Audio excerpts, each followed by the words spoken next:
Grafting ആണ് ഇവിടെ ചെയ്യുന്നത്. ഗ്രാഫ്റ്റ് ചെയ്യാൻ വേണ്ടിയിട്ട് കർപ്പൂര മാവിൽ നിന്നും ഒരു ബ്രാഞ്ച് എടുത്തിട്ട് ആ കർപ്പൂര മാവിൻ്റെ ബ്രാഞ്ച് എടുത്തിട്ട് നമ്മൾ മൂവാണ്ടൻ മാവുമ്മേ ഗ്രാഫ്റ്റ് ചെയ്യുന്നത്. അപ്പോൾ അങ്ങനെ ചെയ്യുന്നത് വഴി ഈ ഗ്രാഫ്റ്റ് ചെയ്യുന്ന ആ ഒരു ബ്രാഞ്ച് മുതൽ മൂവാണ്ടൻ മാവുമ്മേ കർപ്പൂര മാങ്ങ ഉണ്ടാകും. അതുപോലെ തന്നെ ബാക്കിയുള്ള ബ്രാഞ്ചിലൊക്കെ മൂവാണ്ടൻ മാങ്ങയാണ് ഉണ്ടാവുക.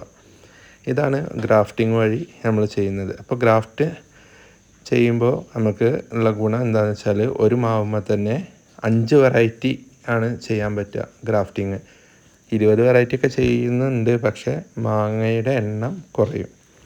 അപ്പോൾ കറക്റ്റ് മാക്സിമം എണ്ണം മാങ്ങ കിട്ടിക്കൊണ്ട് നമുക്ക് ഗ്രാഫ്റ്റ് ചെയ്യുകയാണെങ്കിൽ ഒരു മാവുമ്മ 5 വെറൈറ്റി മാങ്ങകൾ നമുക്ക് ചെയ്യാൻ പറ്റും. അപ്പോൾ ഇതുകൊണ്ടുള്ള ഗുണം എന്താ വെച്ചാൽ നമുക്ക് വീടിൻ്റെ ചുറ്റും സ്ഥലം ഒക്കെ കുറവാണെങ്കിലും നമുക്കൊരു 5 മാവ് ഉണ്ടെങ്കിൽ ആ 5 എണ്ണത്തെയും വേറെ 5 ഡിഫറെൻറ്റ് വെറൈറ്റി ഗ്രാഫ്റ്റ് ചെയ്യാം. അങ്ങനെ ചെയ്യുന്നത് വഴി നമുക്ക് 25 വെറൈറ്റി മാങ്ങ നമുക്ക് കിട്ടും.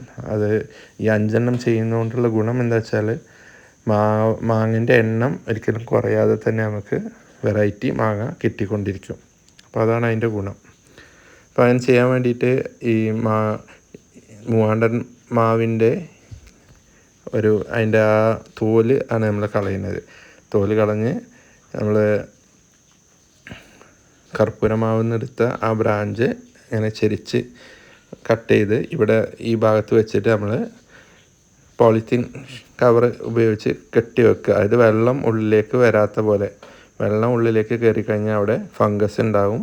അതുപോലെ ഇത് കേടുവന്ന് പോകാനൊക്കെ സാധ്യതയുണ്ട്. അപ്പോൾ അത് ഒഴിവാക്കാൻ വേണ്ടിയിട്ടാണ് നമ്മൾ പോളിത്തീൻ കവർ ഉപയോഗിച്ച് ഇതിനെ നല്ല സ്ട്രോങ് ആയിട്ട് കെട്ടും. ഇനി കെട്ടിക്കഴിഞ്ഞാൽ ഇതിലേക്ക് വെള്ളം ഒരിക്കലും കയറില്ല. വെള്ളം കയറാത്ത പക്ഷം നമുക്കിത് ഒരു സക്സസ്ഫുള്ളായിട്ട് നമുക്ക് ഒരു 20 ദിവസം ഒക്കെ കഴിയുമ്പോൾ നമുക്ക് ഇതിൻ്റെ മോൾ ഭാഗത്ത് ഇപ്പോൾ നമ്മൾ ഇതിലുള്ള ഇലകളൊക്കെ നമ്മൾ മുറിച്ച് കളഞ്ഞിട്ടുള്ളതാണ്. അപ്പോൾ ആ മുറിച്ച് കളഞ്ഞ ഇലേൻ്റെ ഏറ്റവും മോൾ ഭാഗത്ത് നമുക്ക് പുതിയ തളിര് വന്നതായിട്ട് കാണാൻ പറ്റും.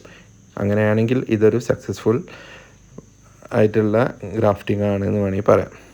അപ്പോൾ ഞാൻ ഒരു മുറിച്ച കൊമ്പ് ആണല്ലോ, അപ്പോൾ ആ കൊമ്പിൽ നിന്ന് ഇവിടുന്ന് അങ്ങോട്ട് ഉണ്ടാകുന്ന ഇനിയുള്ള ബ്രാഞ്ചിലായിരിക്കും കർപ്പൂര മാങ്ങ ഉണ്ടാവുക. മറ്റേതിലൊക്കെ മൂവാണ്ടൻ മാങ്ങ തന്നെയാണ് ഉണ്ടാവുക.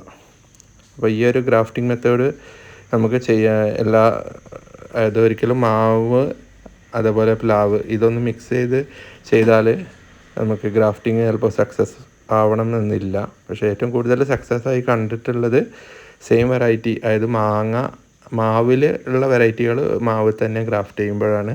അതേപോലെ അല്ലെങ്കിൽ പ്ലാവിലാണെങ്കിൽ പ്ലാവിലുള്ള വെറൈറ്റി ചക്കകളൊക്കെ ഒരേ പ്ലാവിൽ തന്നെ വേണമെങ്കിൽ ഗ്രാഫ്റ്റ് ചെയ്യാം. ഓക്കെ, അല്ലാതെ മിക്സ് ചെയ്താൽ നമുക്ക് ഉണ്ടാകാൻ സാധ്യത കുറവാണ്. അതായത് സക്സസ് റേറ്റ് കുറവായിരിക്കും.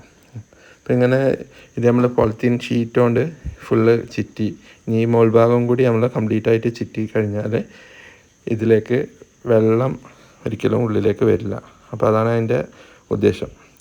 അങ്ങനെ ഫുൾ പോളിത്തീൻ ഷീറ്റ് കൊണ്ട് ചുറ്റി കഴിഞ്ഞിട്ട് ഈ പുറത്തേക്കുള്ള ഈ ബ്രാഞ്ച് നമ്മളൊരു കവർ ഇട്ടിട്ട് അതും നല്ല ടൈറ്റാക്കി ചുറ്റും. അതായത് ഹ്യൂമിഡിറ്റി അതിൻ്റെ ഉള്ളിൽ മെയിൻറ്റെയിൻ ചെയ്യാൻ വേണ്ടിയിട്ടാണ്, ഹ്യൂമിഡിറ്റിക്ക് വേണ്ടിയിട്ടാണ് നമ്മൾ ഇതിൻ്റെ മുകളിൽ ഒരു കവർ ഇട്ടിട്ട് ഇതേപോലെ ചുറ്റിയിട്ട് അത് നമ്മൾ ഭയങ്കര ടൈറ്റാക്കിയിട്ട് തന്നെ വെക്കും. കാരണം അതിലേക്ക് ഇനിയൊരു തുള്ളി വെള്ളം കയറാതിരിക്കാൻ വേണ്ടിയിട്ട്.